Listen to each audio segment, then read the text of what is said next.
చేదుగా ఉంటుందండి కొంచెం. చేదు ఉండదండి. అదే ఇది నేను ఈరోజు మిమ్మల్ని అంజలి గారి ద్వారా అయినా జనాలకు తెలిస్తే మునగాకు చేదుండదు అనే దానికోసం నేను ఇంత దూరం వచ్చాను. మీ ద్వారా అయినా తెలుస్తదని. ఆ! ఒరిజినల్ మునగాకు బిఫోర్ లీఫ్ గాని, లీఫ్ తీసుకోవాలి గానీ, ఒక పూతొచ్చిన తర్వాత, కాయొచ్చిన తర్వాత ఆకుని తీసుకోకూడదు. కాయనే తీసుకోవాలి. ఓకే. అప్పుడు తీసుకున్న ఆకు చేదుంటది. తర్వాత యెల్లో లీఫ్ వచ్చినా కూడా చేదుంటుంది. గుడ్డు పురుగు, తీగల పురుగులన్నీ వస్తాయండి. ఇది మంచి టేస్ట్ ఉంటది. మీరు చేదంటున్నారు గానీ, ఆ! కానీ పెస్టిసైడ్స్ అన్నిటికంటే మునగాకుని తొందరగా తినేస్తాయి. వాటికి తెలుసు మంచిదనేది.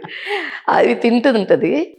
అవి వదిలిన మూత్రాలైతేమి, విసర్జనలైతేమి ఏదో ఆ పురుగులు కొన్ని చనిపోయి ఉండడం రకాలు మనం ఏదైనా కషాయాలు కొట్టినా, పెస్టిసైడ్స్ కొట్టిన రైతులు వేరే మామూలుగా. హ్మ్. అట్లాంటివన్నీ కలిపి కడగకుండా పండించిన విధానంలో, కోసే విధానంలో చేదొస్తది తప్పితే, ఒరిజినల్ మునగాకు చేదు ఉండనే ఉండదు.